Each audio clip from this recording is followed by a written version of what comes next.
sobre el sistema cardiovascular, especialmente enfocándonos en lo que es el corazón. Solo anatomía a grandes rasgos. Recuerden que su corazón está compuesto por 2 aurículas y 2 ventrículos, que estos bombean sangre hacia los pulmones, donde se vuelve oxigenada la sangre y luego sale hacia el resto de su sistema o de su cuerpo y regresa de nuevo al corazón ya desoxigenada para que inicie nuevamente el ciclo. Recuerden que el corazón está en el mediastino, o sea, en el centro, detrás de nuestro esternón, un poco sobre nuestro lado izquierdo, y la función del mismo es el bombeo de sangre y llevar sangre oxigenada hacia el resto de nuestro cuerpo. Y con el corazón para la evaluación cardíaca va a depender tanto si eres un paciente niño, si es una paciente gestante o si es un adulto mayor, porque en estos casos sí cambia un poquito la posición del corazón en relación al cuerpo. Bueno, ¿qué vamos a encontrar en los diferentes grupos etarios? Especialmente durante el embarazo, en el feto, pues recibe toda la oxigenación y los nutrientes a través de la placenta de la mamá, que es esta, ¿de acuerdo? Y recibe sus nutrientes a través de todo este sistema y ya es como el niño se nutre y está oxigenado. Al momento de que este bebé nace y se corta el cordón umbilical, vamos a recordar que hay un cambio en las presiones del corazón que ya no va a hacer que la sangre se bombee hacia las pulmonares y llegue así a los pulmones, haciendo que estos se activen e inicien el proceso de respiración. Este cambio es prácticamente instantáneo, tarda un poquito el cierre del agujero o del foramen oval, es más o menos unas 48 horas en cerrarse y ya con eso se termina lo que es la circulación fetal y queda el bebé con una circulación como la que manejamos todos nosotros. Cuando son niños, el corazón es más horizontal, ¿de acuerdo? El corazón de un adulto pues es horizontal, pero está como acostadito, ¿de acuerdo? El de los niños, por su forma, es más horizontalizado, que diga, acostadito.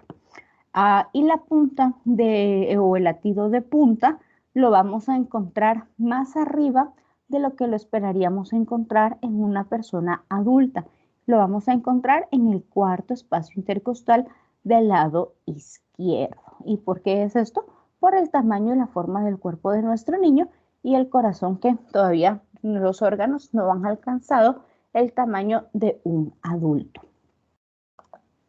Bueno, ¿qué pasa con las mujeres gestantes? Las mujeres gestantes van a tener un aumento del volumen sanguíneo, más o menos entre un 40 y un 50% más de lo que ya tenemos normalmente en el cuerpo, para que esta sangre que tenemos de más o este aumento de volumen llegue y mantenga el feto con vida, oxigenado y nutrido. Entonces, al haber más sangre circulando en el cuerpo de la mujer, vamos a ver que el corazón se va a tener que adaptar a este cambio normal y transitorio. Va a tener que latir más fuerte el corazón de la mujer para poder manejar todo ese volumen y que llegue hasta el feto, e incluso a veces de más fuerte, un poquito más rápido.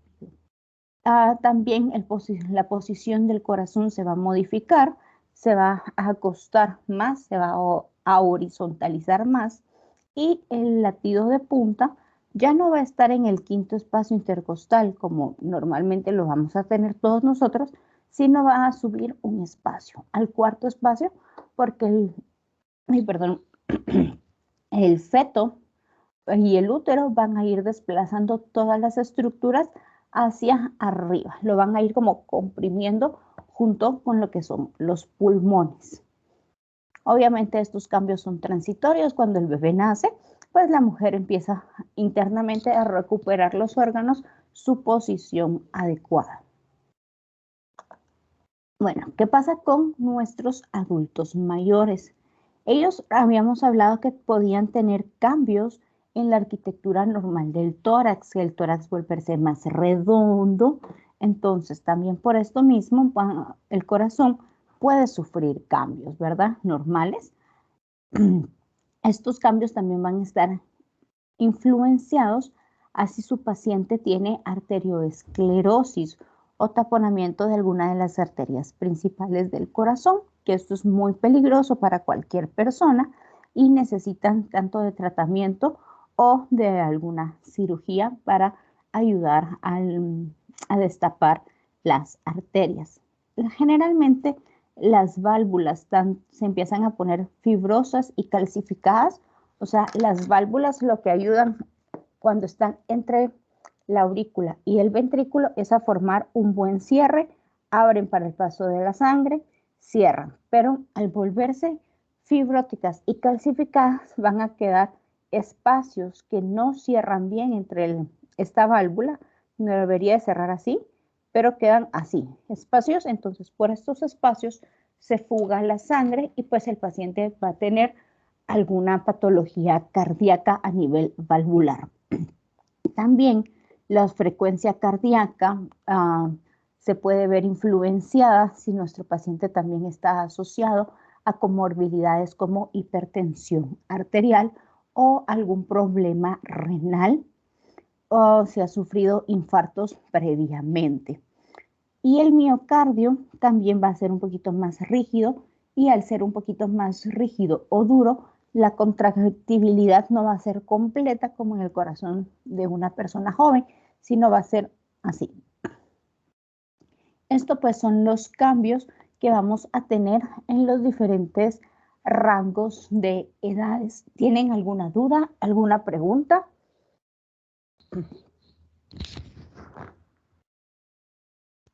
Yo no tengo ninguna pregunta, solo si podía hacerme el favor de regresar a gestantes, que no le pude tomar foto. Pero las presentaciones yo las subo, no tengas pena. Va, gracias. No se preocupen, las presentaciones te las estoy cargando yo siempre. Doctora, yo tengo una pregunta. Como Dime. a los adultos mayores se les hace el tórax más redondo, entonces, porque tienen más volumen los pulmones, eso quiere decir que el corazón también se horizontaliza. Lo que van a hacer depende si tienen patología pulmonar como EPOC y los pulmones están un poquito más agrandados, el corazón lo van a comprimir contra la pared torácica y entonces el corazón va a buscar la forma de poder latir o de poder hacer sus funciones y se puede horizontalizar un poco más, ¿de acuerdo? Tener una posición como más de niño. Y esto va a depende de qué otras comorbilidades tengan los adultos. Generalmente ya el adulto presenta algo que se llama cardiomegalia. ¿Saben qué es la cardiomegalia? Un agrandamiento del corazón. Agrandamiento.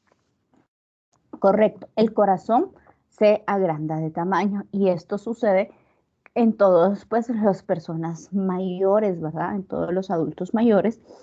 Y es por todos los cambios a nivel fibrótico y de contractura muscular que va teniendo el corazón. Entonces se hace más grande el corazón para tratar de compensar o de funcionar adecuadamente. Entonces, tienes un corazón más grande, tienes un problema, un paciente con problemas pulmonares, entonces imagínate, este es el corazón, los pulmones están acá, todo está apretado y ellos van como jugando o tratándose de acomodar para tratar de trabajar lo mejor posible a pesar de ser órganos enfermos y patológicos. No sé si aclaré un poco tu duda. Sí, doctora, gracias. Doctora, Dime. yo también leí que en el libro decía que en los adultos mayores se engrosaban las paredes de los ventrículos. Pero esto, ¿por qué se da, doctora?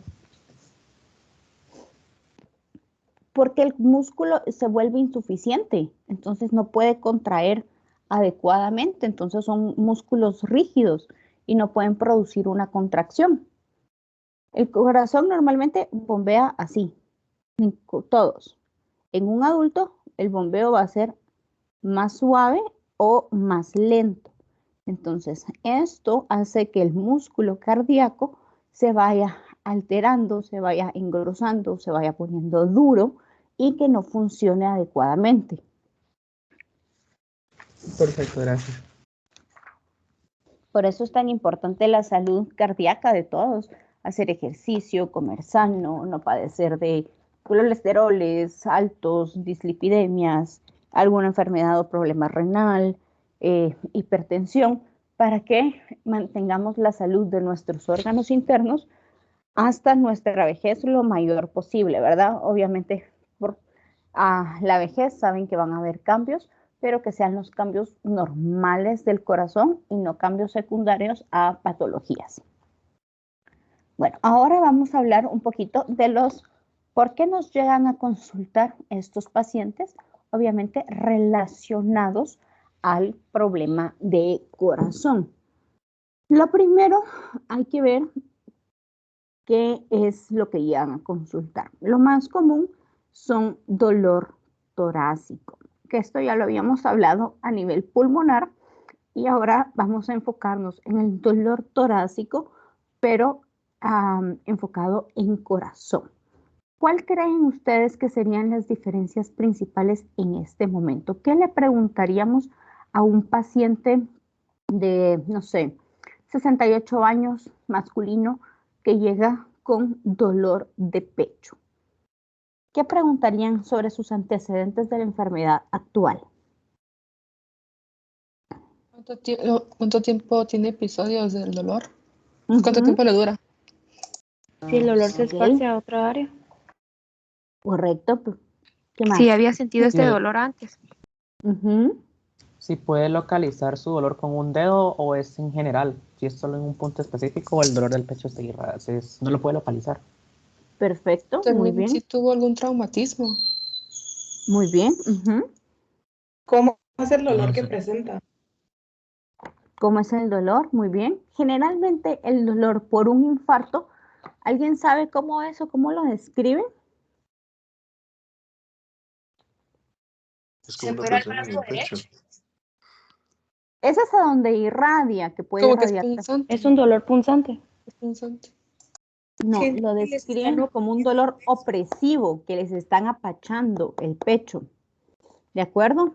Estos dolores de infarto, el paciente siente como que una pata de un elefante les estuviera apachando todo el tórax, ¿de acuerdo? Es un dolor constrictivo o opresivo, se llama, ¿de acuerdo? Los dolores, el punzante que ustedes me dijeron, puede suceder a nivel del tórax, pero en aquellos problemas como la osteocondritis, o sea, que la articulación de la costilla y del esternón, esta unión está inflamada. Se inflama por ejercicios excesivos, levantamiento de pesas, mala posición para dormir. ¿Y cómo lo podemos diferenciar un dolor de un infarto a esta osteocondritis? Que a todo el mundo nos ha pasado en algún momento que nos duele el pecho. Si ustedes se tocan y se tocan estas uniones, generalmente tienden a doler mucho la palpación de estas articulaciones o de estas uniones, mejor dicho. Entonces, eso ya sabemos que es una osteocondritis y puede estar también asociado a que su paciente tenga una contractura muscular. Cuando ustedes tienen un paciente infartado y tocan las uniones, tocan los músculos, realmente no les va a provocar más dolor. El dolor de estos pacientes es constante y va a ir aumentando en intensidad. Por más que ustedes los palpen y los palpen, les palpen cuello, les palpen brazo o el pecho, no va a haber un cambio en la intensidad del dolor, sino el dolor es ahí, constante. Dime, Luisa. Doctora, es que yo había oído que, por ejemplo, cuando hay como un infarto, el brazo izquierdo como que se siente hormigueos o como si está dormido, pero no sé si es cierto. Correcto, pueden sentir disminución de fuerza, parestesias, que son los hormigueos, y pueden sentir dolor. No solo en el brazo izquierdo, se puede irradiar a cuello, a espalda o incluso el dolor se irradia al epigastrio, o sea, la famosa boca del estómago. Y esto va a ser dependiendo de en qué cara del corazón se esté produciendo la isquemia que está dando el infarto cardíaco, ¿de acuerdo? Entonces, sí es importante tener presente hacia dónde irradia. Si es un paciente, dolor de pecho, irradia a cuello, brazo izquierdo, a epigastrio, a la espalda, presenta hormigueo, pérdida de la fuerza muscular, incluso a nivel de la cara, puede sentir también el mismo hormigueo y el dolor va en aumento, piensen en un infarto. Por favor, la atención temprana de un infarto puede salvarles la vida a su paciente. Bueno, sigamos entonces. ¿Qué más le preguntamos a este señor que se estaba infartando?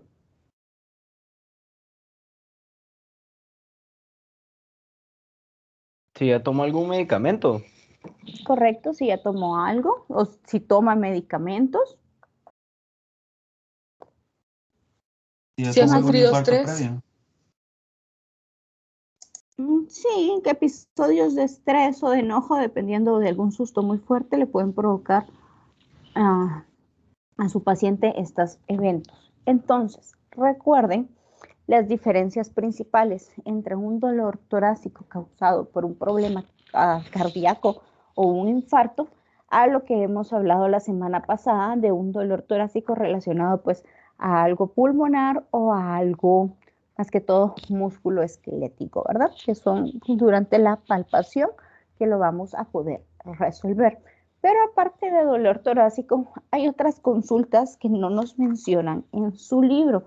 Por ejemplo, tengo palpitaciones, el corazón me late más fuerte o me late más rápido. Sienten que el corazón se les va a salir. ¿Qué preguntas le haríamos a este tipo de personas que les consultan por estos antecedentes? ¿Qué actividad estaba realizando cuando comenzó? Correcto, es muy importante saber qué le pasó. Si es hipertenso, tal vez. Si parece alguna enfermedad, sí, correcto. Si hay alguna actividad en específico que, o en alguna hora del día que se presente más. Correcto.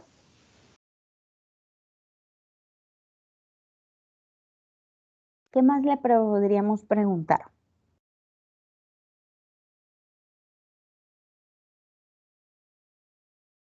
A ver, chicos. Tal Dime, vez José Pablo. si hay algún otro síntoma asociado, como por ejemplo dolor torácico, disnea o algo así, porque muchas veces las palpitaciones, por ejemplo, se pueden, o sea, la frecuencia cardíaca acelerada se puede dar tal vez por ansiedad y si tiene como tal vez dificultad respiratoria o algo así, puede asociarse, pero no sé. Miren, pues, si es una persona, eso lo van a ver muy comúnmente en la emergencia de la medicina interna. Las chicas que se acaban de pelear con su familia o con el novio. Las van a llegar ahí los bomberos desmayadas o en una crisis de ansiedad y les van a comentar eso, que justamente sienten el corazón que les late muy fuerte o que tienen palpitaciones o que sienten que se van. Ellas, pues, un poquito más dramático, que sienten que se van a morir. Entonces, en este caso sí es importante saber, o más que pues, si presenta o no disnea, ver el tipo de patrón respiratorio. ¿Se recuerdan que la semana pasada vimos que habían diferentes tipos de patrones respiratorios, ¿sí? Y depende de estos tipos, si su paciente hiperventila, o sea, hace respiraciones muy rápido y muy superficiales, eso quiere decir que no está dejando que el CO2 o la cantidad de CO2 normal se quede en el cuerpo, sino la están lavando y esto va a provocar que el paciente pues se desmaye. Obviamente ustedes van a preocupar y asustar por su paciente, pero cuando ella se calme o respire dentro de una bolsa, todo va a regresar a la normalidad y solo habrá pasado un pequeño susto y la paciente no tiene nada de qué preocuparse. Eso es cuando estamos hablando de una crisis de estrés, de ansiedad, ¿de acuerdo? Es importante poderlas diferenciar. Luego tenemos las alteraciones del pulso o de la frecuencia cardíaca que sí nos tienen que preocupar, como por ejemplo las alteraciones de ritmo, como las taquicardias supraventriculares, taquicardias auriculoventriculares, ¿de acuerdo? Y las características de esto es que se vuelven arrítmicas. ¿Saben qué es arrítmico? Que el Que no es ritmo un no ritmo es normal. constante. En un ritmo. Solo uno porque no me hablaron los dos y no les entendí. A ver, Fer, háblame. Que el ritmo del corazón no es constante. Que el ritmo no es constante, ¿de acuerdo? Que está latiendo a diferentes velocidades. Por ejemplo, 100, después se va a 120, 180, regresa a 60 y así, está saltando entre diferentes frecuencias. Y pues esto es importante porque su paciente puede hacer una parada cardíaca o un paro cardíaco y si no lo tratamos, fallecer, ¿de acuerdo? Entonces es importante indagar cómo están sucediendo estos eventos de alteraciones de la frecuencia. Si es solo porque la persona está en estrés y en ansiedad o si realmente hay algo de base que le desencadenó una taquicardia o algo pasó con sus pacientes, ¿verdad? Para que lo tenga así. Entonces también estas pulsaciones o alteraciones de la frecuencia no se mencionan en el libro, pero es importante que las empiecen a reconocer. ¿Dudas en cuanto a los antecedentes de la enfermedad actual?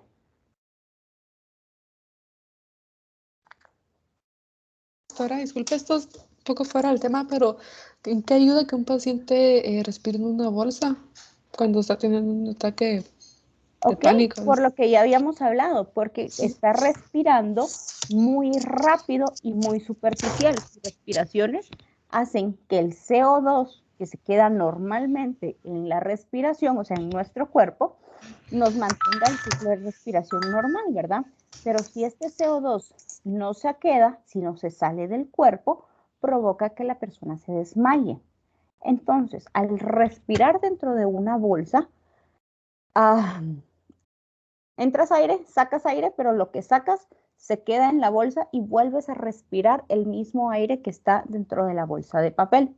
Y eso ayuda a que se llegue al nivel normal del CO2 y la persona empiece a respirar de una manera más tranquila, más lenta y por supuesto que no se te desmaye.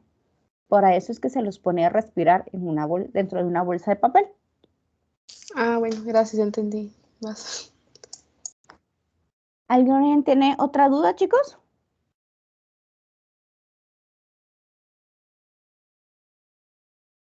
Bueno, los antecedentes médicos.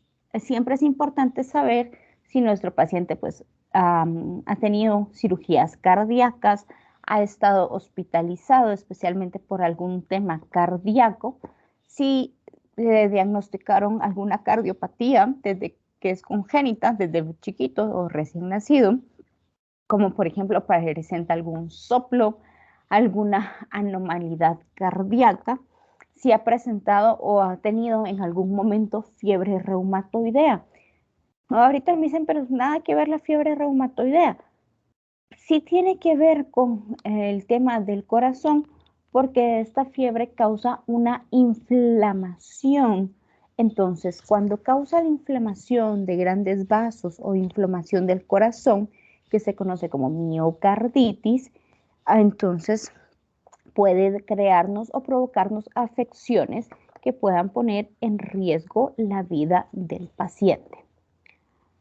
O igual el tema de si ha sufrido la enfermedad de Kawasaki, que como ya saben, esta enfermedad inflama todo lo que es el sistema cardiovascular, especialmente el corazón, y volvemos a provocan una miocarditis y ponen en peligro la vida del paciente. o si sufre de enfermedades crónicas, hipertensión, diabetes, enfermo renal. Todo esto lo debemos de indagar y de preguntar. ¿Dudas en cuanto a los antecedentes médicos que vamos a preguntar? No, doctora.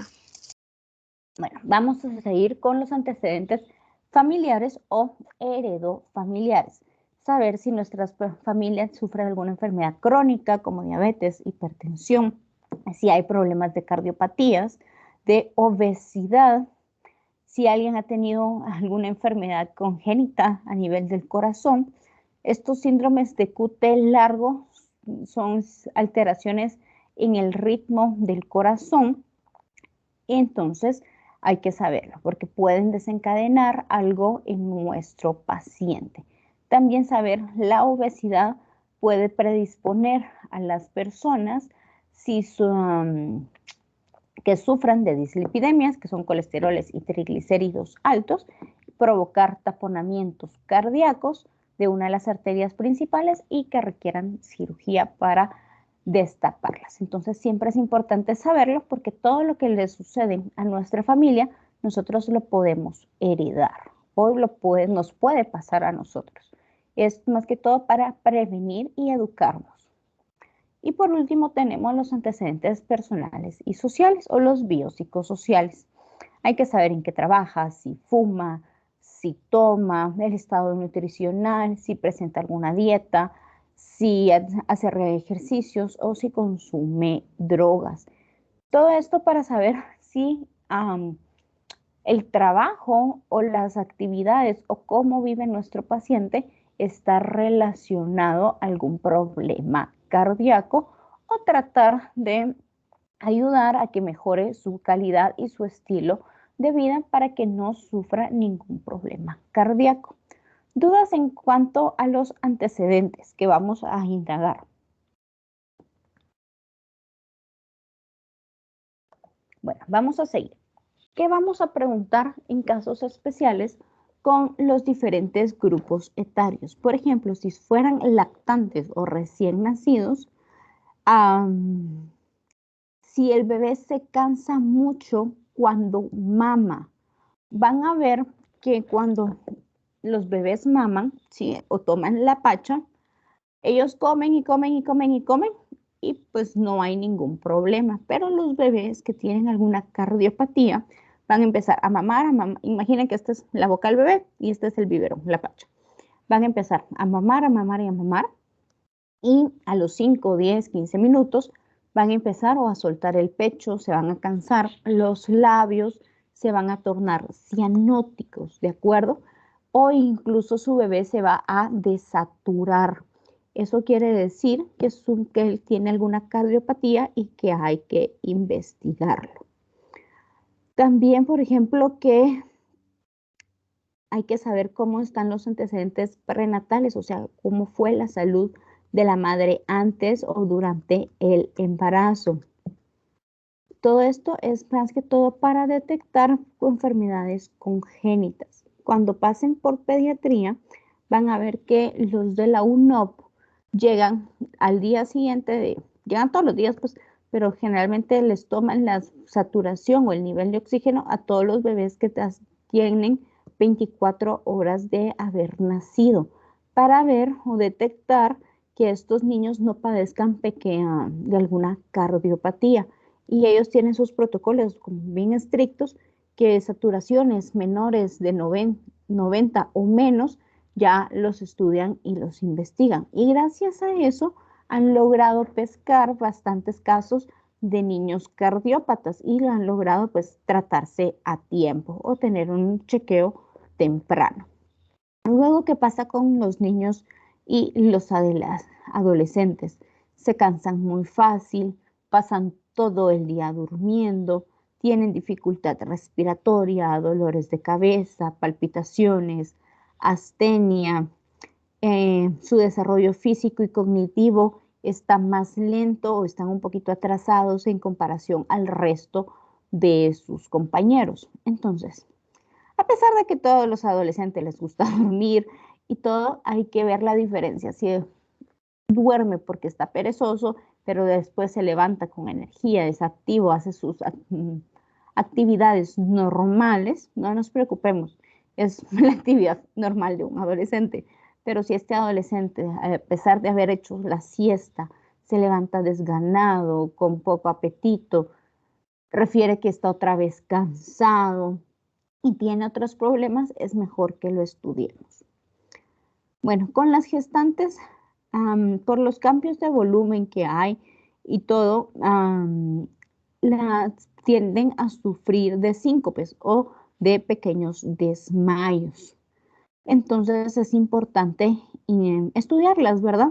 Incluso dice que pueden sufrir cardiopatías durante la gestación, transitorias, pero más que una enfermedad del corazón como tal, sienten palpitaciones o sienten que un aumento de la frecuencia cardíaca, y esto es por lo que ya hemos hablado, por el aumento del volumen sanguíneo. Y por supuesto con nuestros adultos mayores, saber si tienen algún problema cardiovascular previo, ¿verdad? Es muy importante. Y también indagar sobre pulsaciones o palpitaciones, presión o dolor de pecho o de tórax, fatiga, edema en miembros inferiores o si sufre de confusión. El edema en miembros inferiores es muy importante porque con ellos el edema se relaciona a dos causas básicas, alguna alteración cardíaca o alteración renal, que son las causas principales. Una tercera causa que se investiga es la insuficiencia venosa. Y obviamente esta siempre está relacionada a un problema de base cardíaco, ¿verdad? En estos adultos. Entonces tenemos que investigar todo esto. Bueno, dudas en cuanto a los antecedentes. ¿Cómo No. vamos, chicos? ¿Preguntas hasta el momento?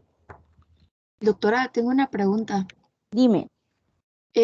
Cuando mencionaba acerca vemos que en los niños, los que son asmáticos o que tienen broncoespasmo, a mí me costaba mucho respirar o sentía que tenía mucho moco y entonces eso hacía que tenía, yo sentía que tenía taquicardia. Entonces, ¿Correcto? eso puede ser un motivo de consulta que no específicamente tiene que ver, bueno, sí tiene que ver con el corazón, pero no, o sea, va relacionado, tórax y corazón. Va todo de hecho, todo se relaciona, ¿verdad? Pero, por ejemplo, a los niños asmáticos se les deja un inhalador que se llama salbutamol. ¿Alguien sabe el efecto secundario principal del salbutamol? ¿Taquicardia tal vez? Correcto, la taquicardia. Y si yo solo le digo a la señora, miren, úselo 3 veces al día, aquí está, y no le explico nada más, ¿qué creen que va a pasar con esta mamá? Se va a asustar. Correcto. ¿Y qué va a pasar? Tal vez va a regresar otra vez al doctor para preguntar si es normal o no. Correcto, va a regresar y generalmente regresan asustadas y paranoicas que algo les pasó a sus hijos. Sí, pero los que han consumido salbutamol saben que es una sensación horrible el efecto de este medicamento. Da taquicardia, genera un poquito de ansiedad.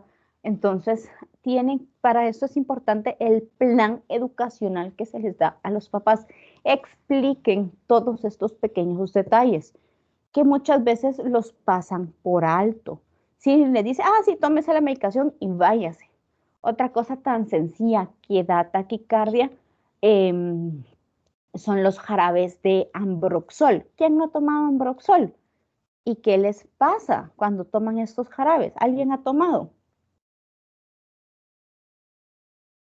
Sí, yo sí, ya está tembloroso me pongo. Ok. ¿Y qué pasó la primera vez que te lo tomaste? La taquicardia. Mi mamá se asustó bastante y sí llamó al doctor, literalmente. Vieron. Y algo tan sencillo, si les hubiéramos explicado, señora, no se asuste, esto va a darle un poquito de taquicardia, de ansiedad, de tembloroso, pero los efectos van a pasar en un lapso más o menos de unos 40 minutos. ¿Cómo crees que hubiera actuado tu mami, José Pablo? Pues mi mamá me hubiera dicho como que, ya te va a pasar, tranquilízate, a ver, eso es normal, no, respira ahí tranquilo. Y si me hubiera dicho, si te dura mucho, pues ahí sí, pero ahí tranquilo. Correcto, entonces vieron las dos posturas de la misma mamá ante un plan educacional y ante una receta que no explicamos adecuadamente, ¿de acuerdo? Entonces, sí les pido que se tomen un poquito más de tiempo para explicar a sus pacientes este plan educacional, especialmente sobre antibióticos, sobre medicamentos en general, ¿verdad? Por ejemplo, algunos antibióticos que pueden dar agruras, acidez, sobre especialmente salbutamol, ambroxol, que dan efectos de taquicardia, de ansiedad, de temblores, para explicarles que van a estar bien y que puedan saber cómo actuar. Si no, por ejemplo, van a ser pediatras y se los dejan en la emergencia, a las 2, 3 horas en la madrugada van a estarlos llamando las mamás diciéndoles que su muchachito está malo. Pero es algo que se hubieran evitado si les explican, ¿de acuerdo? Entonces eso es importante explicar, porque muchas cosas que van a suceder a raíz de los medicamentos son completamente normales, ¿de acuerdo?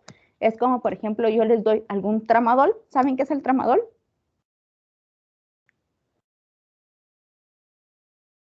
No, doctora. No, doctora. Va. El tramadol es un analgésico, pero este analgésico es de tipo opioide. ¿Saben cuáles son los medicamentos opioides? Que vienen del opio, de la marihuana, ¿sí? Entonces, se le llama de tipo opioides porque los efectos secundarios que causan van a ser similares a si ustedes estuvieran consumiendo. Este es un medicamento controlado, no se los van a vender solo así en la farmacia, así que no vayan a ir a comprar. Van a causarles sedación, van a causarles una sensación de como que están aguados, que están así mareadones, cabezones, como que se fueran a desvanecer, pero es el efecto del medicamento que va a ayudar a quitar pues el dolor. Entonces tienen que poderles explicar. Y estas molestias secundarias de este medicamento en específico, con una buena hidratación de su paciente, o sea, que tome agua durante el tiempo del medicamento, van a pasar desapercibidas o van a disminuir. Entonces, esto es importante cuando lleguen a Pharma en tercero, que conozcan los efectos secundarios, por lo menos a grandes rasgos de cada uno de los medicamentos. ¿De acuerdo? Bueno, nos fuimos un poquito del tema de lo que estábamos hablando, pero sí, creo que fue Elisa quien me preguntó, todo lo que pasa en nuestro cuerpo está relacionado. Pulmones con corazón, con intestino, con nuestra presión. Por eso yo siempre les hago la salvedad de que cada paciente es como un rompecabezas que tenemos que ir armando. Hay piezas que van a ser completamente normales y hay piezas patológicas y esto ya nos va a dar el camino para dar un diagnóstico preciso. No sé si logré resolver tu duda. Sí, doctora. Era Lourdes, pero sí. Lourdes, perdón. No tenga pena. Bueno, ahora, factores de riesgo para uno padecer algún problema a nivel del corazón. Pues hay muchísimos factores de riesgo. Lo más importante es nuestro estilo de vida. Si consumimos cigarro, tabaco, ¿de acuerdo? Si padecemos comorbilidades como diabetes, hipertensión, dislipidemias, o su libro lo menciona como hiperlipidemias, que es exactamente lo mismo. Entonces, todo esto, si vamos sumando y sumando dentro del frasco, en algún momento, tal vez no ahorita que están jóvenes, sino en unos 40, 50 años, van a padecer del corazón, de alguna cardiopatía. Por eso es importante tomar esto en cuenta para cuidarlos. Bueno, dudas con toda la primera parte del capítulo.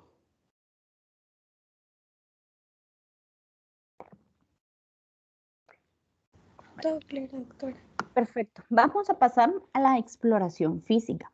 La exploración física cardíaca igual consta de 4 técnicas, que es la inspección, la palpación, la percusión y por último la auscultación. ¿Cuál es la diferencia en cuanto al corazón? Las posiciones en las que vamos a tener que colocar a nuestro paciente. La primera es con nuestro paciente sentado, ¿de acuerdo? La segunda es con nuestro paciente sentado, pero tirado hacia adelante. Cuando nosotros le pedimos a nuestro paciente que se vaya o se incline hacia adelante, vamos a tratar de acercar más el corazón para poderlo auscultar o percutir de una mejor manera. La otra es en decúbito supino, acostadito. Y por último, en decúbito lateral izquierdo, ¿de acuerdo? Recuerden que es del lado izquierdo. Son 4 posiciones en las que debemos de evaluar a nuestro paciente. Esto es en un mundo ideal, pero si tenemos a un abuelito de 80 años, traten de priorizar las posiciones en las que los van a poner, porque nuestro abuelito no se va a estar acostando, moviéndose a cada rato. Entonces, traten de priorizar las posiciones y que con cada posición que él se encuentre, ustedes realicen todo lo que necesiten en ese momento. Ahora vamos a hablar de cada una de las técnicas. Tenemos la inspección. La inspección únicamente la vamos a realizar con nuestros ojos. Vamos a buscar si hay alguna pulsación o alguna palpitación visible, si el latido de punta, si es visible o no, y si presenta alguna elevación, alguna deformidad en lo que es el pecho o el tórax de nuestro paciente. Luego vamos a pasar a la palpitación. a la palpación. Vamos a palpar el latido de punta y vamos a palpar el frémito. Esto lo hacemos para palpar el frémito solo con una mano y con nuestra palma. Para palpar el latido de punta podemos utilizar nuestro segundo y nuestro tercer dedo. La percusión, su libro habla de la percusión cardíaca. Esto es únicamente para estimar el tamaño del corazón, pero realmente la percusión no se hace como tal, ¿de acuerdo? Porque para saber el tamaño cardíaco, tomamos una radiografía de tórax y sacamos el índice cardíaco. Y a eso nos va a dar un tamaño exacto de la silueta del corazón. Pero sí es importante que conozcan esta técnica por el lugar donde ustedes se encuentren, tal vez entre alguna aldea y quieran saber el tamaño del corazón de su paciente. Esta es la forma que lo pueden hacer si no tienen una rayos X a la mano. Y por último, la auscultación. La auscultación, vamos a ver la frecuencia, o sea, cuántos latidos por minuto tiene este paciente, el ritmo, si es rítmico o arrítmico, y vamos a escuchar básicamente lo que es el S1 y el S2, que son los sonidos que auscultamos con normalidad, o si hay algún ruido patológico a nivel del corazón. Eso es en cuanto al resumen de cómo vamos a realizar la exploración física. Luego tenemos la inspección. Para la inspección, recuerden que la realizamos en todo el tórax y nos enfocamos también o más específicamente sobre el lado izquierdo de nuestro paciente. Tenemos la línea medio esternal, que es la que pasa en medio del esternón, ¿de acuerdo? La línea medio clavicular, y en estas líneas debemos de ir contando los espacios entre costilla y costilla para localizar el quinto espacio, y que este es a la altura de las tetillas o de los pezones, y en este espacio vamos a poder buscar lo que es el latido de punta o si presenta algún como brinquito o alguna pulsación. Si es en este espacio, esta pulsación o el latido de punta que van a observar es completamente normal. ¿En quiénes lo pueden observar muy fácil? Niños y personas que son delgadas. Personas pues que son un poquito más, con más tejido adiposo, no lo van a ver con tanta facilidad o incluso no lo van a ver y no pasa nada. Únicamente la conformación del tórax de esta persona no les permite evaluar la inspección, el latido de punta. Como siempre es importante ver el color de la piel, si presenta o no cianosis, especialmente peribucal o en las manos, ver el llenado capilar. ¿Se acuerdan de cómo evaluábamos el llenado capilar? Eso lo vimos en el primer semestre. Es la turgencia o turgencia. No, la ¿Dónde turgencia es es? de la piel. Ay, es que no me Esa no recuerdo es si era de... si se llenaba, si se apretaba. No, A ¿verdad? ver, ¿qué te recuerdas? ¿Qué te recuerdas? Es que yo me recuerdo que agarrábamos una extremidad y apretábamos o tocábamos o palpábamos. Entonces dejábamos de palpar o tocar o de presionar sería. Entonces mirábamos cuánto tiempo regresaba el color normal. Pero yo creo que estoy mal. No, estás bien. Mira, pues el llenado capilar, de hecho sí, generalmente se hace en los deditos, pueden ser de las manos o de los pies, y presionamos por unos 5 segundos, destapamos. Cuando nomás destapen, agarran una uña y van a presionar, ¿sí? Cuando nomás destapen, van a ver que su uña está como blanca y tienen que contar en cuánto tiempo se pone rojita. Comencemos, pues destapen. ¿En cuánto tiempo se les puso otra vez rojita? Como de 2 o 3 segundos. Segundo. Como 2 segundos. Sí, lo normal, 2 segundos, ¿de acuerdo? 3 todavía es normal. Mayor a estos rangos es un llenado capilar lento, o sea, algo está pasando que no está llegando la sangre rápido a todo nuestro cuerpo. Personas que están en shock, que tienen o están en intensivo, pueden tener sus llenados capilares disminuidos por afecciones cardíacas y es peligroso, no es normal, ¿de acuerdo? ¿Qué cosas nos pueden dar que nuestros llenados capilares se vuelvan más lentos y nosotros no estar enfermos? El frío, si estamos en un lugar frío, las venas van a estar más apretadas, más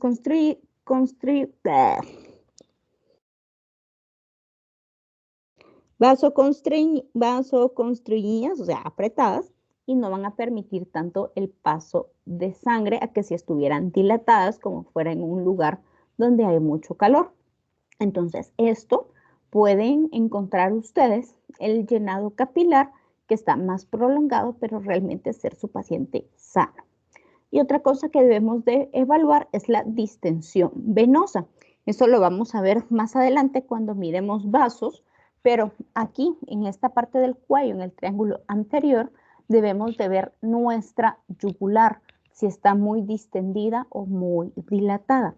Todo esto va de la mano con, obviamente, con el sistema de venas y de arterias para ver que nuestro paciente no padezca alguna enfermedad. Entonces, a la inspección, no solo miramos cómo está el tórax, miramos también cómo está nuestra distensión venosa sobre la yugular, miramos el color tanto de la piel del tórax como de boca y de manos y también evaluamos el llenado capilar.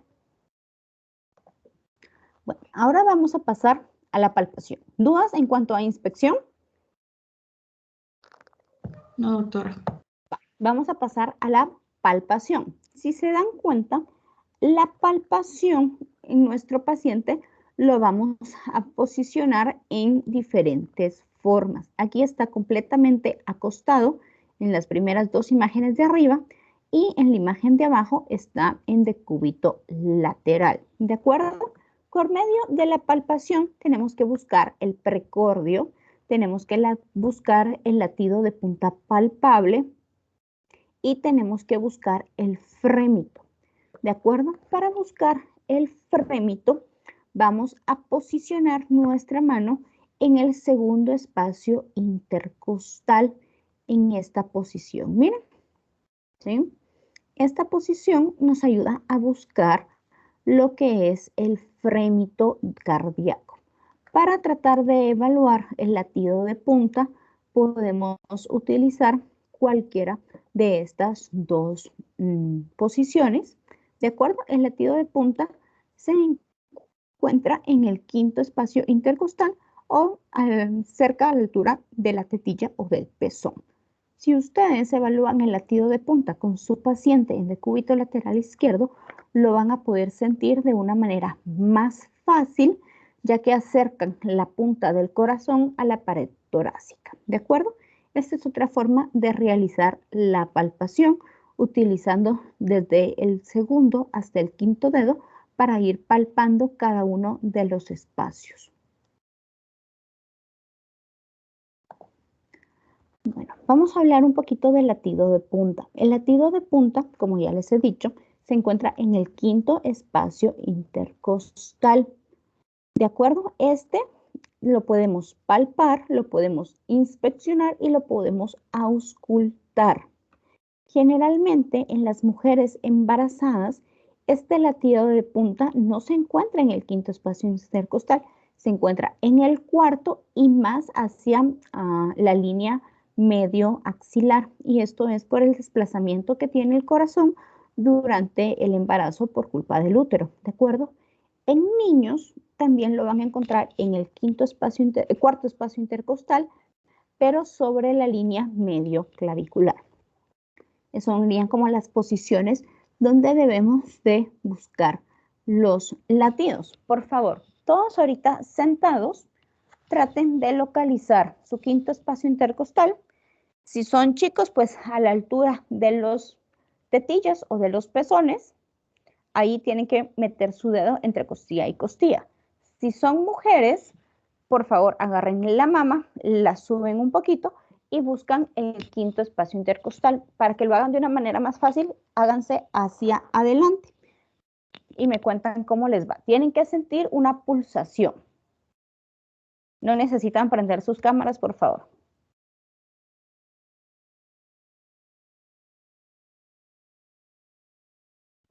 Yo sí la sentí, doctora.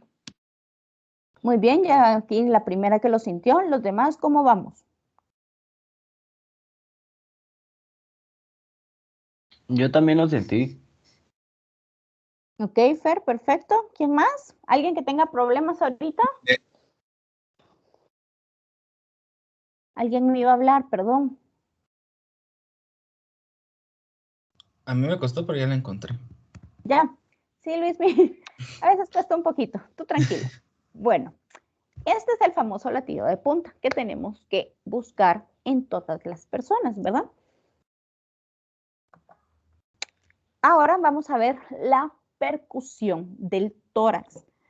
Como les había dicho anteriormente, el valor diagnóstico de esta percusión pues tiene un valor limitado porque tenemos que ir buscando el sonido resonante del corazón, del pulmón, perdón, y cuando escuchemos el sonido mate de la silueta cardíaca, vamos a ir marcando el tórax, ¿verdad? Esto lo hacemos tanto del lado de izquierdo como un poco del lado derecho para ver el tamaño del corazón. Entonces, comenzamos de la parte externa hacia adentro a percutir.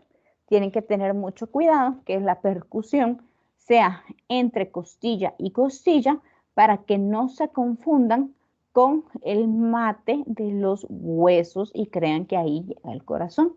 Y como se mira en la imagen, pues solo delimita el corazón. Lo más confiable para saber el tamaño, se pide al paciente que se haga una radiografía de tórax y sacamos el índice cardiotorácico. Entonces, ¿cómo vamos a hacer? Vamos a trazar 4 líneas. La primera línea, que es esta, vertical, va a ir en medio de la tráquea y del corazón para dividir el lado derecho del lado izquierdo. Vamos a trazar la primera línea del lado derecho, que va a ser desde el lado más grande del corazón hasta la línea medial, ¿sí? Eso va a ser para medir cámaras derechas. Luego, para medir cámaras izquierdas, desde el borde del corazón hasta la línea de en medio. Y estos dos valores los tenemos que sumar. A esta suma le vamos a poner luego una división, que va a ser el largo del tórax, que va desde el borde costal hasta el borde costal, que es la línea C. La fórmula les va a quedar así: A más B dividido C. Lo multiplican por 100 y a ese es el valor del tamaño de su corazón. Entonces, es la forma más fácil y más exacta de poderlo hacer. Ahora vamos a pasar a la auscultación. Con la auscultación vamos a ver lo que es la frecuencia cardíaca y si es un corazón rítmico o arrítmico. Luego, para la auscultación, tenemos que buscar los 4 focos cardíacos. ¿Quién me puede decir cuáles son los focos cardíacos?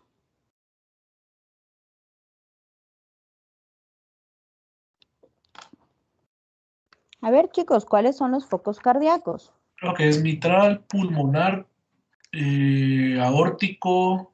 No sé si se me hace falta uno. Sí, que comienza con T. Tricuspidio. Tricuspidio, ok, perfecto.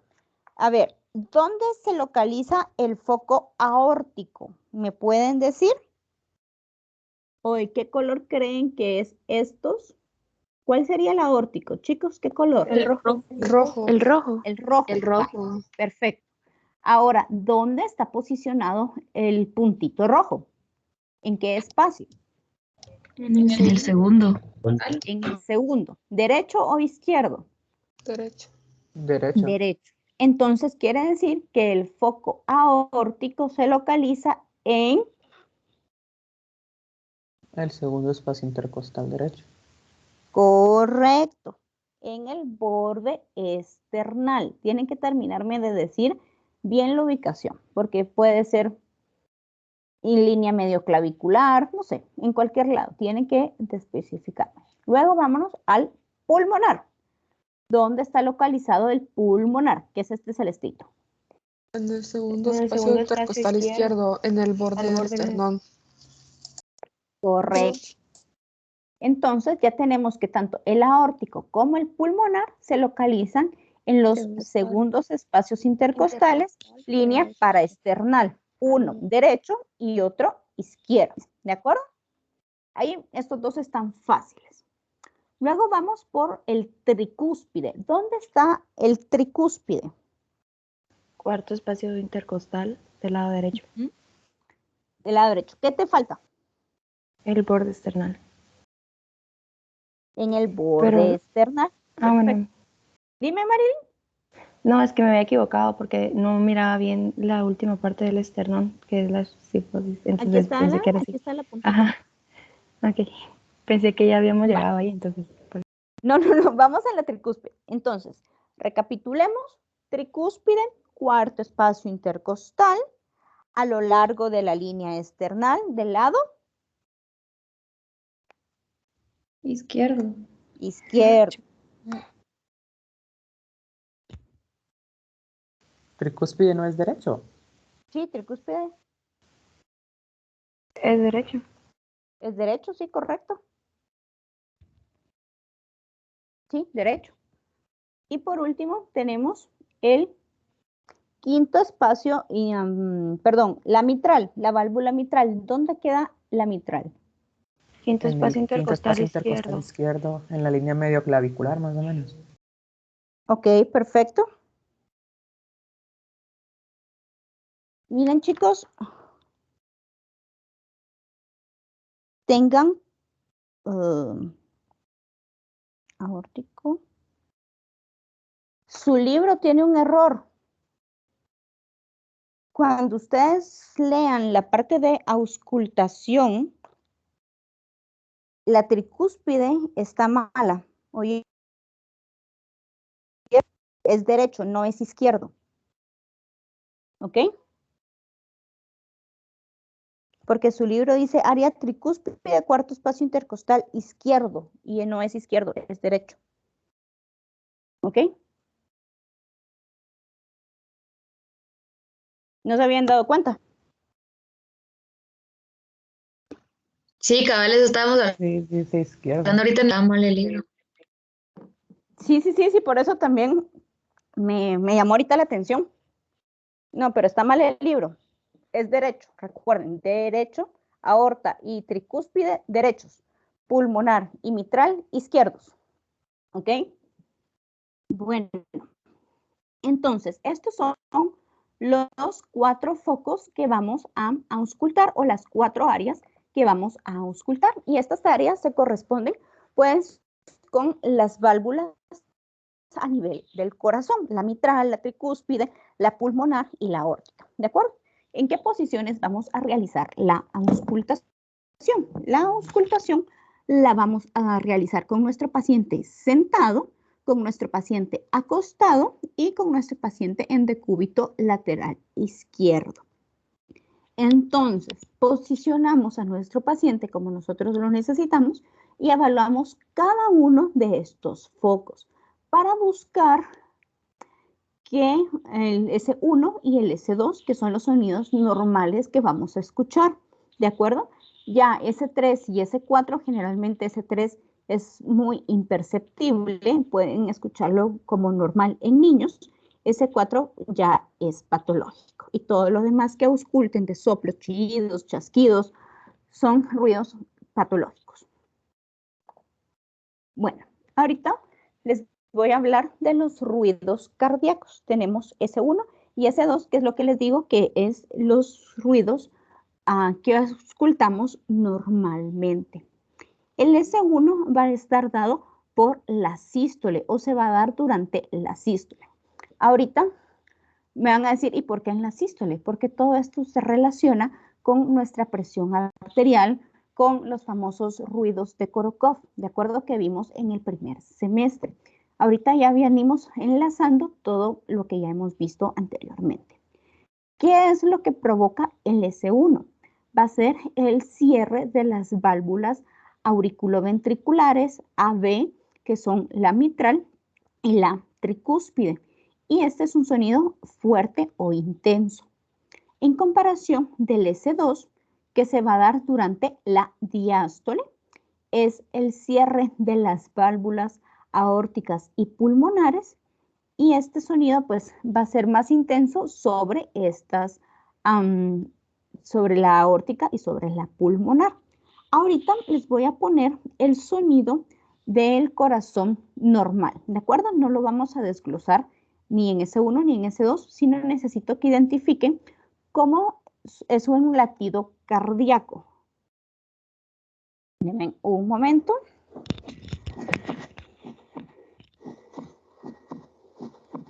¿Escuchan? Sí, doctor. Va. Aquí escuchan dos ruidos diferentes, ¿correcto? Sí. Bueno, el primer ruido que escuchan, ¿qué creen que es? El S1, Es ¿no? el S1, que está dado por la... ¿En qué fase se da? ¿En la sístole o en la diástole?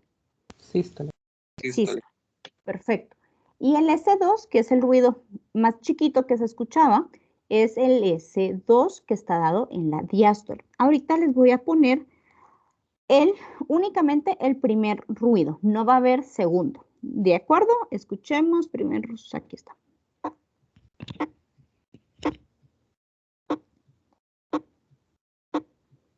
Este primer ruido, ¿sobre qué válvulas se va a escuchar más fuerte? Mitral y tricúspide. Correcto. Ahora vamos a escuchar el segundo ruido.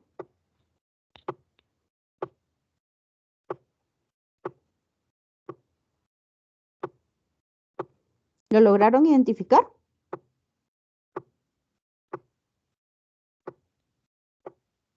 ¿Lograron escuchar este otro ruido? Sí. Va. Este se va a dar más, o se va a escuchar más fuerte sobre lo que es la aorta y la pulmonar. Ahora volvamos a escuchar un sonido normal del corazón, donde van a estar S1 y S2 juntos.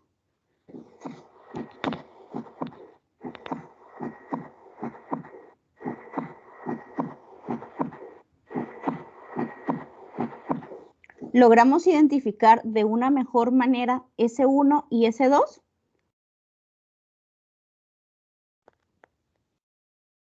El 2 es más fuerte, ¿verdad? Depende sobre qué válvula le estés auscultando. Aquí pues no sabemos en la aplicación, pero el 2 es ese como, te voy a ponerlo. El 2 se escucha como más grave, como más bajo el sonido. O sea, 1, 2. ¿Lograste diferenciarlo? Sí, sí.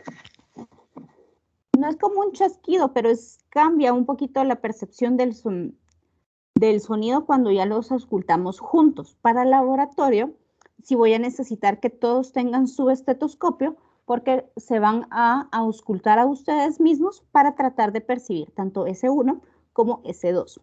Pues son sonidos que están grabados, ¿verdad? Y un poquito mejorados la calidad para que los podamos diferenciar, pero en el cuerpo humano van a cambiar, van a ser un poco más suaves y no tan claros como los vamos a escuchar en la aplicación. Bueno, ahora vamos a hablar del S3. Este es un sonido más suave aún que los anteriores y se da por el aumento del retorno venoso, que lo podemos, gracias a esto es que lo podemos oír. Como les decía, es común en niños y en adultos mayores, pero cuando este ruido está asociado a un ritmo de galope, ya va a ser patológico. ¿Cuál es el ritmo de galope? ¿Saben cuál es? No, doctor. No, vaya, espérenme pues. A ver si me sale. No hay. Escuchen pues.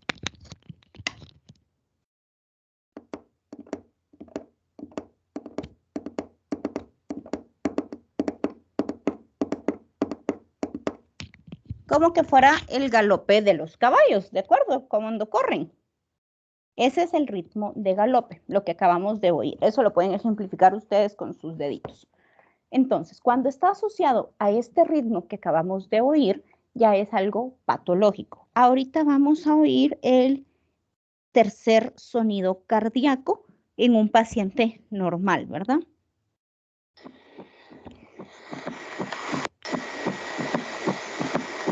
¿Logran identificarlo?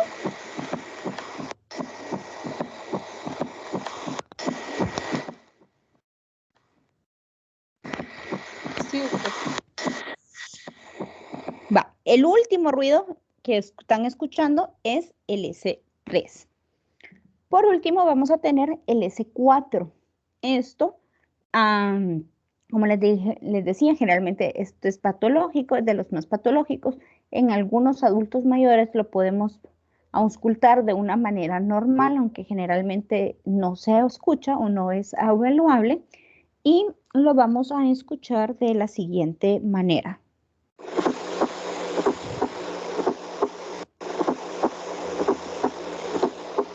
Ahorita el primer ruido que escuchan en la aplicación es el S4.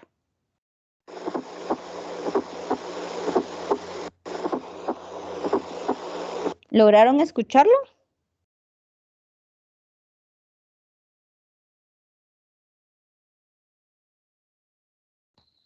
Va, estos todos son los ruidos cardíacos.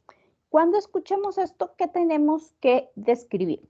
Tenemos que describir el tono en el que escuchamos, la intensidad, la duración del sonido y el momento del ciclo cardíaco. Obviamente, esta descripción tan detallada es dada por cardiólogos, ¿verdad? O por residentes. Para fines de ustedes, médicos generales, tenemos que identificar S1 y S2 y especialmente en S2 tenemos que escuchar el desdoblamiento del S2. ¿Sí? ¿Saben por qué el S2 se desdobla? ¿Qué decía su libro?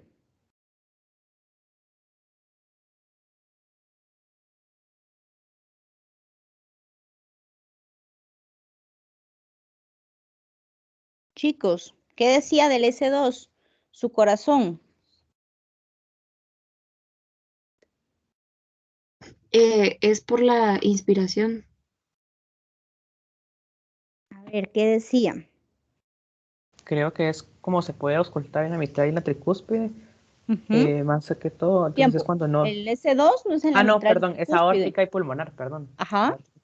Es el desdoblamiento, es cuando no se cierran bien esas válvulas, cuando no están como cerrándose y abriéndose adecuadamente, ¿o no? No, este desdoblamiento es normal. Sí se da por el cierre de la aórtica y pulmonar, pero una se cierra primero y la otra se cierra un segundito después, ¿de acuerdo? No se cierran al mismo tiempo como la mitral y la tricúspide, ¿de acuerdo? Entonces, en S2 el desdoblamiento es normal y lo vamos a escuchar de la siguiente manera. División, división, división, ¿dónde está? Así.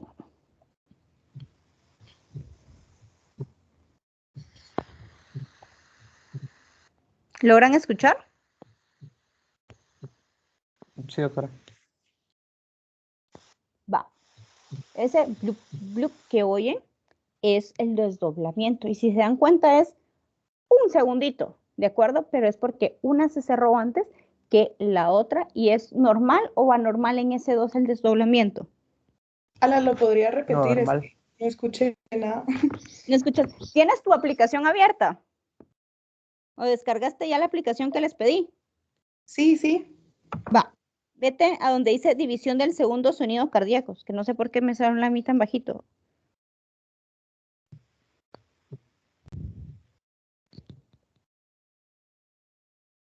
Es que conmigo. ¿Ya lo encontraste? Es la 1, 2, 3, Ya. 4, 5, 6. Es la 7.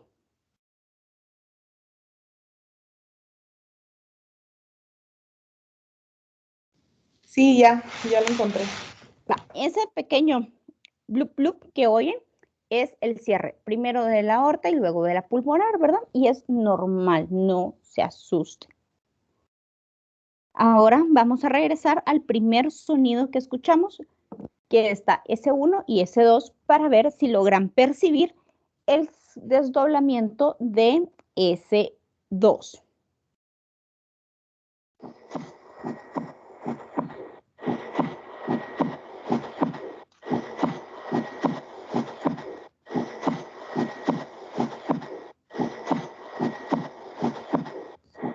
¿Logran percibir el desdoblamiento?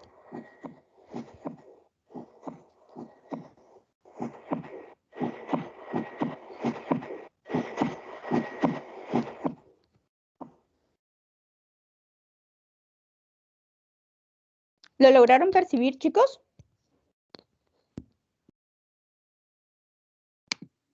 No, doctora, disculpe. No, vaya, no hay problema, cuesta un poquito. Por favor, durante estos días de descanso, utilicen la aplicación. ¿Y cómo la vamos a utilizar? Vamos a ir escuchando donde dice división del S1, tercer sonido y todo eso, para ir poniendo y afinando nuestro oído. Y vamos a hacer mucha énfasis donde dice división del segundo sonido cardíaco. Es mejor que lo miren porque la forma de la gráfica van a poder diferenciarlo. En cuando miren la división del segundo sonido, van a ver que en la gráfica que cuando se divide hay dos linitas casi juntas, verticales, y estas dos linitas van a representar el sonido desdoblado.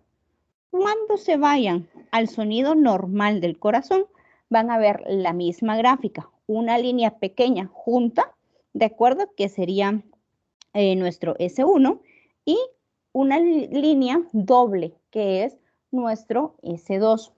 Les digo que lo hagan de una manera visual para que puedan, primero, por los ojitos, entender la gráfica y ya saber dónde está y su cerebro pueda escucharlo de una mejor manera.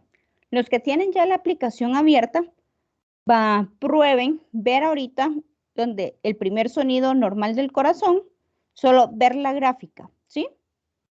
¿Ya lo lograron abrir? El S2 es el más grueso, ¿verdad? Correcto, el que tiene como dos linitas o que es más ancho. Ah, ok, gracias. Ahora, si te vas donde dice división del segundo sonido cardíaco, vas a ver que igual está más ancho y con dos linitas. ¿Lo lograste ver, Lourdes? Sí, doctora, ya, gracias. Ahora, eso mismo, trátenlo de escuchar. Apréndanse primero los sonidos separaditos y luego trátenlo de unir todo en el primer sonido normal del corazón, que es así como va a sonar el corazón de todos ustedes, ¿de acuerdo? De esta manera. Y esto es para aprender lo que son los ruidos cardíacos. Luego vamos a hablar de los ruidos extracardíacos. como por ejemplo, ya tenemos aquí cuando S3 y S4 es patológico, tenemos el ruido o el sonido de galope, tenemos chasquidos, tenemos roces pericárdicos. Todos estos pues van a ser patológicos y depende de las características, en la tabla les menciona las características de cada uno. Yo solo se los voy a poner para que los empiecen a reconocer que no es algo normal, pero como les digo, todo esto son especialistas los cardiólogos, que son los que han oído miles y miles y miles de corazones. Para ustedes, médicos generales, con que distingan S1, S2 y S2 desdoblado y un soplo, vamos a estar más que bien, ¿de acuerdo? Ahorita lo que les voy a poner, a ver, son los famosos clics que menciona su libro. Escuchemos.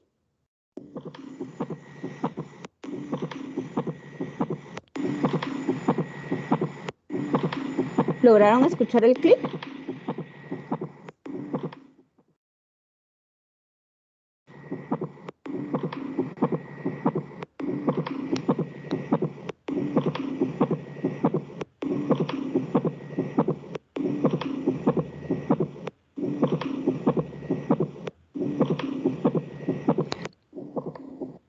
Chicos, ¿lograron escuchar algo? Sí, doctora. ¿No? Sí, es como un clac, algo así como un clac. Correcto. Ese Ajá. o clac es el Ujú. clic que lo llama su libro, ¿de acuerdo? Y los clics depende de qué válvula estén auscultando, pues pueden ser de origen aórtico o de origen pulmonar, pero básicamente van a sonar igual en cualquiera una de las válvulas. Luego vamos a hablar de soplos. Los soplos son ruidos adicionales al S1 y al S2, pero son muy prolongados. Estos pueden ser audibles en sístole o en diástole y van a ser provocados porque hay una alteración en el paso o en el flujo de la sangre.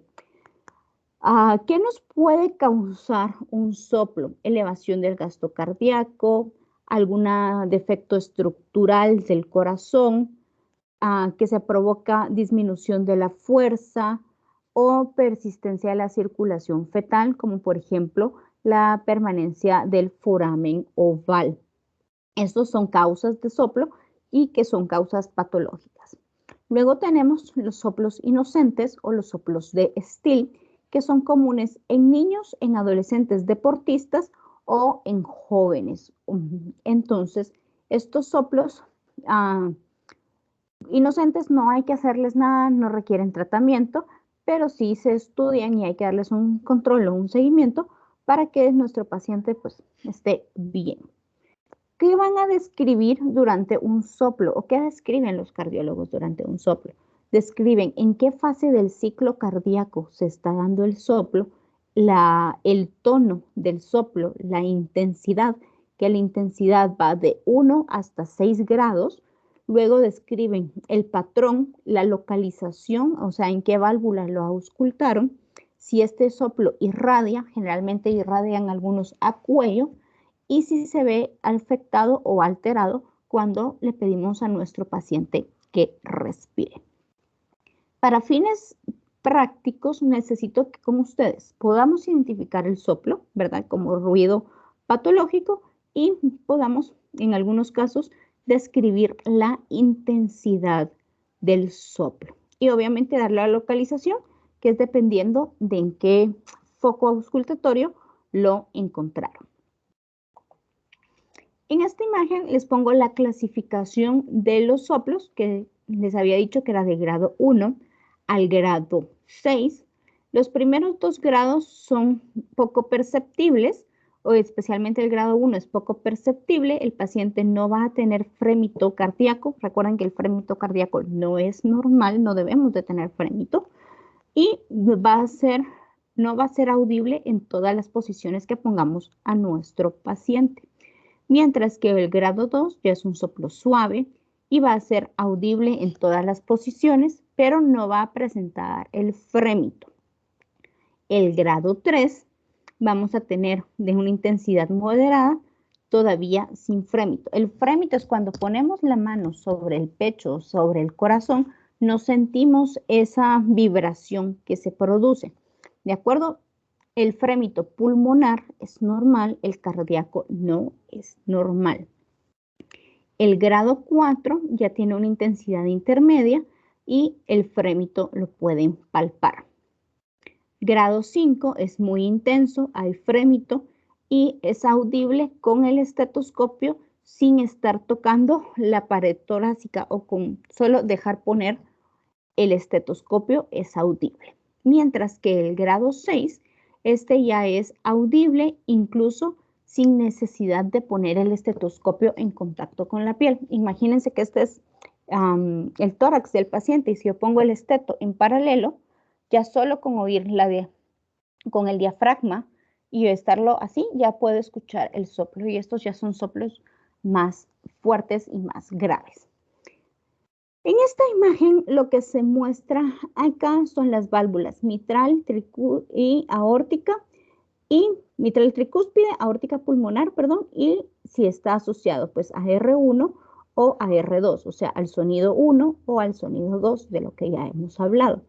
Entonces, cuando ponemos nuestro estetoscopio sobre alguna de estas válvulas, podemos escuchar el soplo, dependiendo de dónde esté, y existen estos nombres.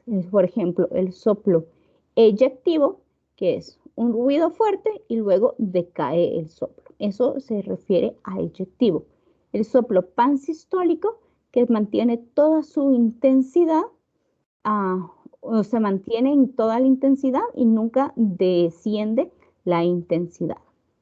Y si está asociado a R1 o a R2, o sea, si está asociado a lo que es la sístole o a lo que es la diástole. Por ejemplo, vamos a ver que el soplo de característica continuo afecta tanto sístole como diástole. El soplo protodiastólico solo comienza fuerte al inicio de la diástole y va descendiendo en intensidad. Estos términos solo se los expongo para que los vayan conociendo. No se los voy a evaluar, no se me vayan a asustar. ¿De acuerdo? Esto es para que conozcamos cómo es que cardiología describe cada uno de los soplos. La tablita de la intensidad es así, se la tienen que aprender.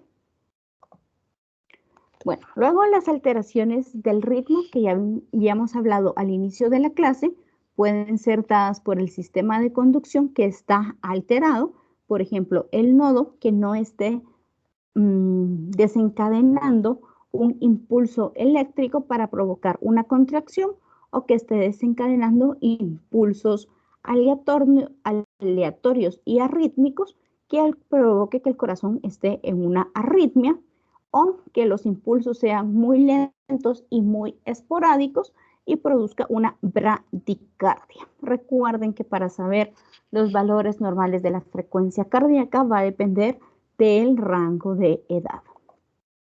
Vamos a hablar un poquito en específico de nuestros pacientes lactantes. Cuando ustedes tienen un niño recién nacido, más o menos a las 2 o al nacer o a las 24 horas, pueden notar que él todavía está moradito o hinchadito.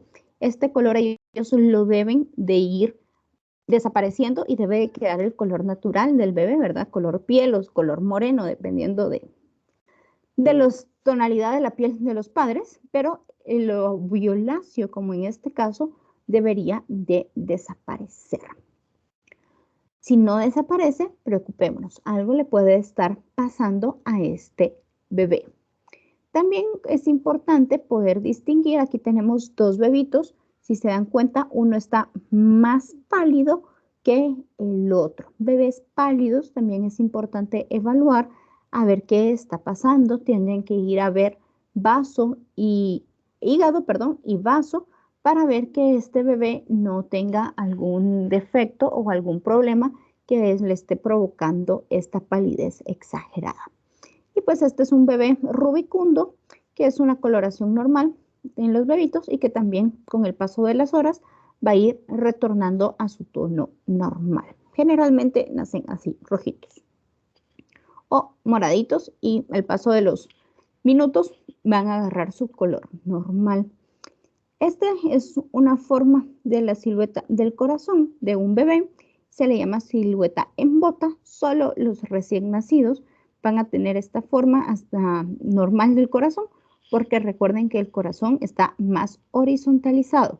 Si encuentran esto en algún niño, joven, adulto o adolescente, o niños ya muy grandes, es un signo patológico, no es normal.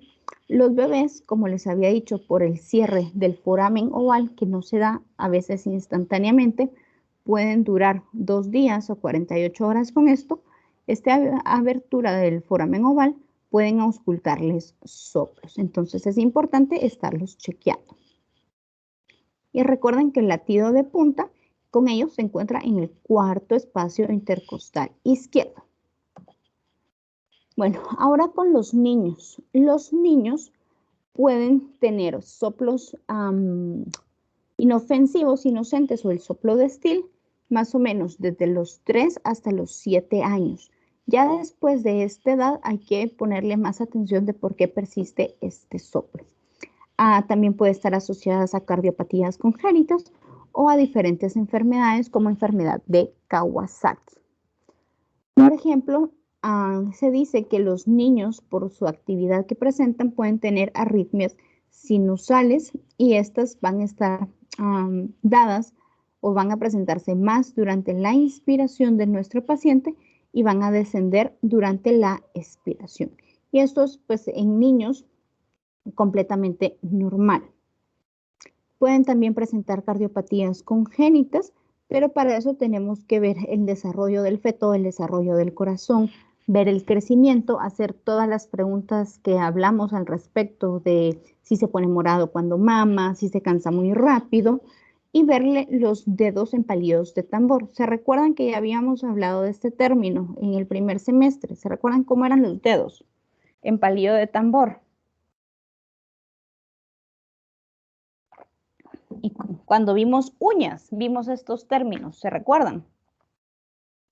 Son los dedos, eran los dedos abultaditos. Correcto, los dedos abultaditos. La cabeza de los dedos, pues, se vuelve más grande. ¿Y cómo realizaban la medición para confirmar si eran dedos en palillo de tambor o no? ¿Se recuerdan? ¿Cómo medían el ángulo de la uña?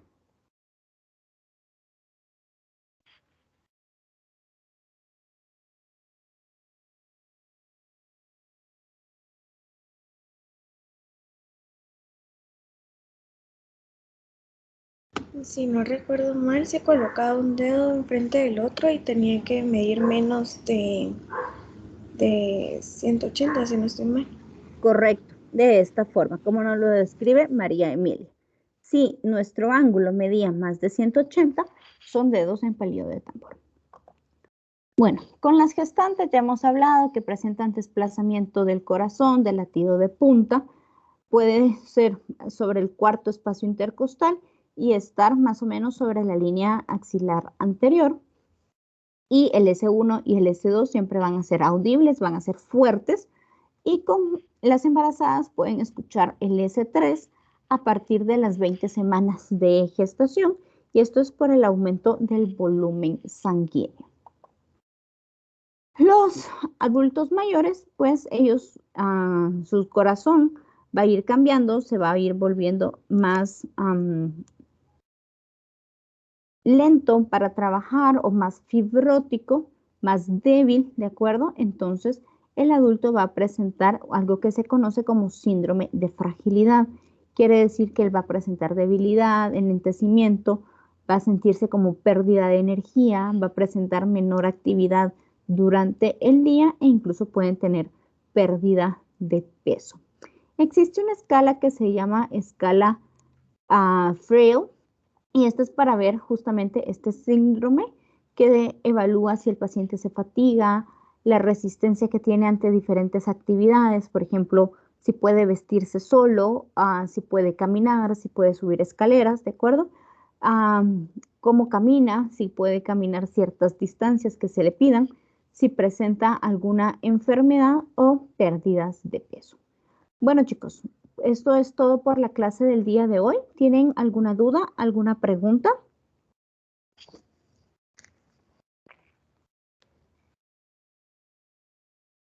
No, doctora, gracias. No, doctora, gracias. Perfecto. Les dejo. Solo, esto. doctora.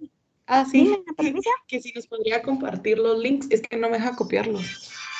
Ok, no hay pana. Yo les comparto la presentación.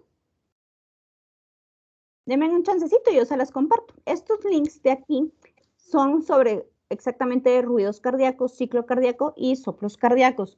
¿Por qué se los pongo? Para que refuercen ciclo cardíaco que ya vieron en fisiología y para que entiendan un poquito más de cómo funcionan los soplos cardíacos. ¿De acuerdo? Para que los puedan ir viendo. Y esto es todo por hoy. Lo que vamos a realizar son las técnicas semiológicas, por favor. Las técnicas semiológicas, les voy a modificar la fecha de entrega. Tienen hasta el día domingo a las 8 de la noche para poderlas hacer. ¿Y cómo las van a hacer? Van a trabajarlas en los grupos que trabajamos los casos clínicos, ¿de acuerdo? En los grupos que aparecen en su portal. El caso clínico, no se preocupen, lo voy a subir y ese me lo van a entregar hasta que regresemos, ¿de acuerdo? Van a tener más o menos 10 días para poderlo trabajar sin pena. ¿Dudas, preguntas?